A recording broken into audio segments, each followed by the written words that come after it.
Praise the lord. అనంత స్తోత్రార్హుడైన యేసుక్రీస్తు ప్రభుల వారికి యుగయుగములు మహిమ కలుగునుగాక.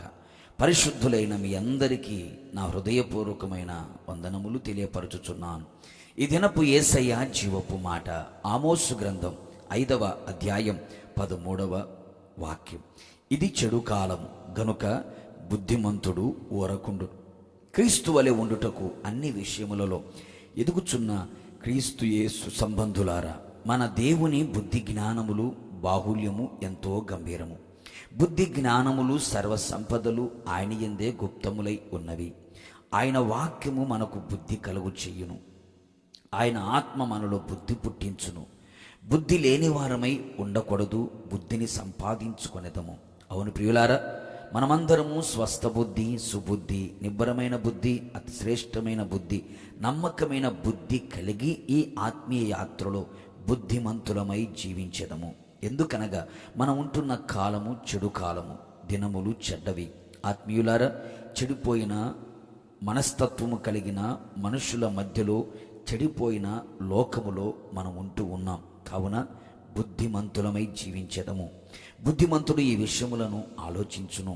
మనుషుల ఆలోచనలు, తలంపులు, క్రియలు, నడక, పడక సమస్తము చెడిపోయి ఉన్నది. ఇట్టి మనుషుల మధ్యలో మనము మౌనముగా ఉంటూ ఆయనను స్తుతించుచు ఏ చెడుతనము, ఏ చెడు కార్యాలు మనలోనికి రానివ్వకుండా జాగ్రత్త పడేదము. ప్రేమకు ప్రతిగా పగను చూపిస్తూ ఉన్నారు, దయకు ప్రతిగా ద్వేషమును, కనికరమునకు ప్రతిగా కోపమును, మంచితనమునకు ప్రతిగా మరణమును, నిర్దాక్షిణముగా నిందించుచు, నిష్కారణముగా నేరాలు మోపుచు, ద్వేషించుచు, దూషించుచు, న్యాయమును అన్యాయముగా, దోషిని నిర్దోషిగా, నిర్నిమిత్తముగా హింసించుచు ఎంచుచున్న దినములు మనముంటూ ఉన్నాం. ఇటు చూచిన మోసకృత్యమైన కార్యములు, ఎగతాళి చేయుచు, హేళన చేయుచు, అపవిత్రమైన మాటలు మాట్లాడుచున్న చెడు దినములలో మనం ఉంటూ ఉన్నాం. బుద్ధిమంతులారా, ఇలాంటి పరిస్థితుల్లో ఉంటున్న నీవు యెహోవాను నమ్ముకొని మౌనముగా ఉండవలెను. దేనికి భయపడక యెహోవా కలుగు చేయు రక్షణను ఊరకని నిలిచి చూచెదము. మనము మౌనముగా ఉండిన ఎడల ఆయన మన పక్షముగా యుద్ధము చెయ్యును, అద్భుత కార్యములు చెయ్యును. బుద్ధిమంతులమై మన హృదయములలో ఆయన వాక్యమును ధ్యానము చేసుకుంటూ ఊరుకొనేదము. ఆయనే దేవుడని తెలుసుకునేదము. బొచ్చు కత్తరించు వారి ఎదుట గొర్రెపిల్ల మౌనంగా ఉండినట్లు యేసు మన కొరకు మౌనమై ఉండెను.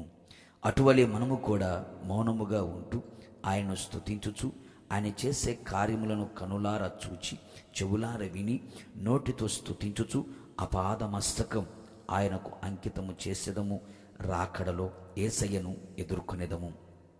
ప్రార్థన. నీతిమంతుడైన యేసయ్య, నీ పరిశుద్ధ పాదములకు స్తోత్రం. మరొక్క దినములు మీరు మాకిచ్చిన జీవపు మాట కొరకు స్తోత్రం. అవును తండ్రి, ఇది చెడు కాలము.